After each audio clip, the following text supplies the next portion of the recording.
Okay, Assalamualaikum and very good morning to Encik Nazri. As a lecturer in Real Estate Law, we are from Group 29 from Real Estate Law Section 2. Today, me and my friends would like to present the assignment that we have been completed.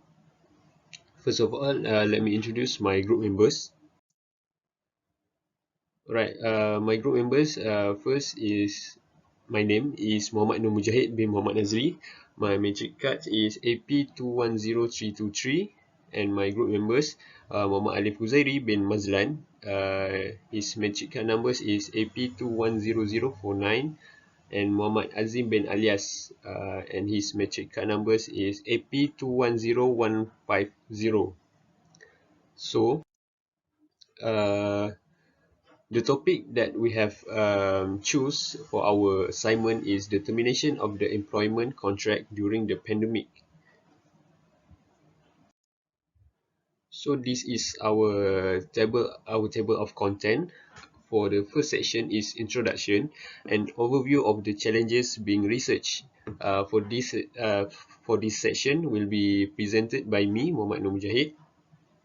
Second, the headings describe the themes that were researched. This section will be presented by Muhammad Azim. For the third is list and highlight. Describe the facts in conformity with the law. This section will be presented by Aliff Khuzairi. And then lastly is conclusion. Describe the studies content. Also will be presented by Aliff Khuzairi. So we go to the introduction. So I will start with the first point is the COVID-19 epidemic has a wide-ranging negative impact on the world. So as we all know, since the onset of COVID-19 pandemic, the entire globe has suffered from a variety of negative consequences. The negative influence impact not just affluent countries, but also every area of the country, as well as underdeveloped ones. So, what has the world gotten since the pandemic? We go to the second and the third point. The second point is the continuing outbreak has had an impact on the economy all throughout the world, and the third point is many businesses are at loss. Since the outbreak, all the economic sector throughout the world have been affected, including in Malaysia. As a result of the epidemic, several companies experienced losses. And next, the government's restricted movement order add to the burden on businesses. When they confront with this unexpected situation, they are unable to move to work and they are stuck at home. So, when this is happen, the corporation is forced to take a drastic actions, such as laying off staff without compensation. This is done to keep the firm from going bankrupt. As a result, this research was carried out to determine if it's suitable for the corporation to do so to its employee or not. So, the last point, when the firms begin to be impressed, the employees become interested as well. Uh, so, this study was carried out in accordance uh, with the Employment Act of 1995, which has been gazetted in legislation. For the further more explanation, I will left for my friend Muhammad Azim.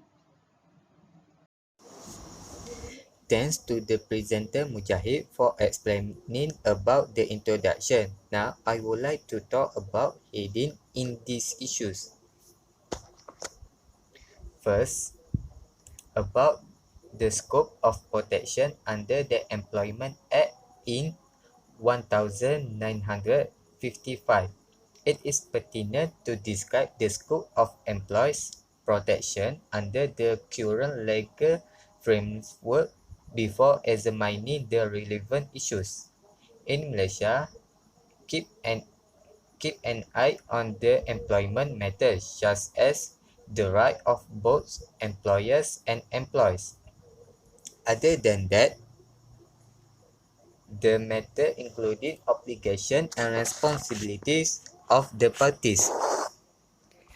EA, or what we'll call Employment Act in 1995, is important for security of tenure of employees at workplace.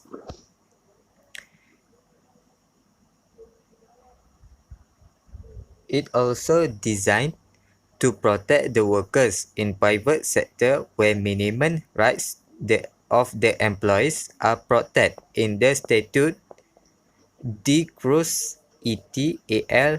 In 2008. Second, about the deduction of wages.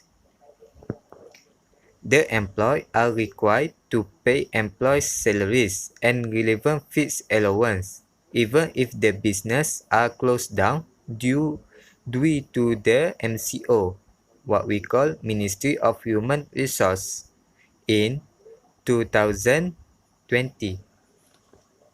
The employees are not allowed to deduct employee salaries without agreement of the employee for any stated reason.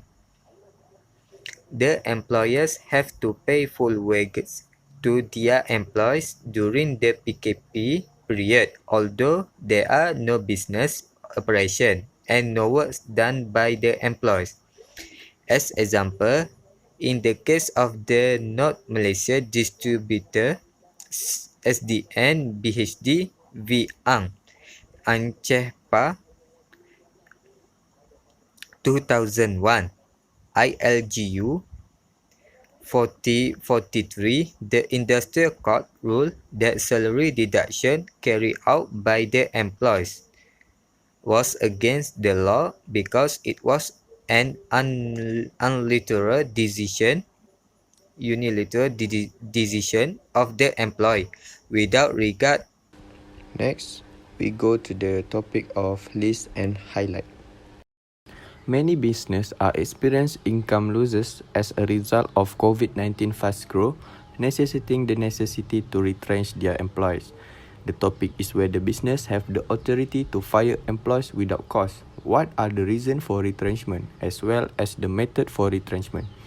Retrenchment refers to the termination of an employee's contract of service due to redundancy, which can occur for a variety of reasons, including restructuring, production reduction, surplus staff following a merger due to the completion of identical tasks by staff from both organizations, and the company financial difficulties.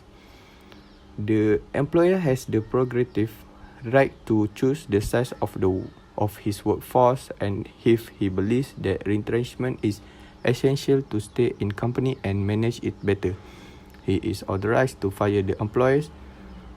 William Jack and Co. M. Sindiran versus S. Balasingham 1997 3 CLJ 235. Section 12.3 of the EA 1955 lists of the following scenario in which an employer may retrench an employee contract of service. First, the employer has discontinued or planned to quit conducting the business for which the employee was engaged. Second, the company has discontinued or intend to cease conducting business in the location where the employee was employed. 3. The business requirement for the employee to perform a certain type of job have ended or lessened or are likely to cease or diminish. 4. The business requirement for the employee to do a certain type of work at the location where he was contracted to work have ceased or project to cease or lessen. 5. Unless his contract of service forced him to accept such a transfer, the employer has declined to accept his transfer to another job. 6. A change of ownership of the business or a portion of the business for which an employee is working has happened, regardless of whether the change happened as a result of sale or other disposition or by operation of law. In Guinness and Keberhard versus Rosalie 18 and 3 others, 208 2 LNS 0077, the employer had to show that the cause for layoff was legitimate and that it was done in good faith. Muhammad Zaki Yusof versus Telarik M. Sendirian Berhad 2022 LNS 0829 is a recent case. The employer resort to lay off of its staff due to a lack of fund the company financial issues. However, it was discovered that the company had advertised for 3 positions that were identical to the employee role just a few months after the layoff. Because the employer failed to establish through redundancy, the court ruled that the layoff was illegal. As a result, in the COVID-19 circumstance, the employer must establish that COVID-19 has had a serious financial impact on the company operation in order to retrench the employees. Aside from that, employer must follow the Code of Conduct for Industrial Harmony (CCIH) for optimum layoff procedure. CCIH is an accepted industrial relation technique that is also legally recognized as an element to examine when deciding if retrenchment is real and fair. The industrial court may make an award taking into account any agreement or code of explanation on employment practice between the employer and the employee. According to Section 13(5)(a) of the IRA 1967, which provide that the industrial court may make an award taking into account any agreement or code of explanation on employment practice between the employer and the employer. The Minister of Human Resources has authorized the agreement or code, but it has no legal power or punishment and hence is not legally binding as legislation. Employers must take proactive effort to avoid a decline in staff in their organisation, limiting new employee recruitment, restricting overtime work, prohibiting workers from working on weekend, reducing the number of shifts on working days per week, reducing the number of working hours, and retraining and or transferring employees to another department or branch during the MCO period are just a few examples. Next, lastly, we have a conclusion. In conclusion, COVID-19 pandemic has clearly demonstrated its devastating impact on worldwide employment concern, forcing firms to take required steps to halt the economic decline. Employer must, however, exercise caution when employing this power in managing them, and according to the EA 1955 regulation, they have a lot of authority. The preceding conversation clearly demonstrates that there is a harmonic relationship between the two parties. Employer and employer may be upheld if one party protect the other, keeping the employment obligation and right as well as maintaining the employment right and benefit and workplace responsibility. That's all from us. Thank you.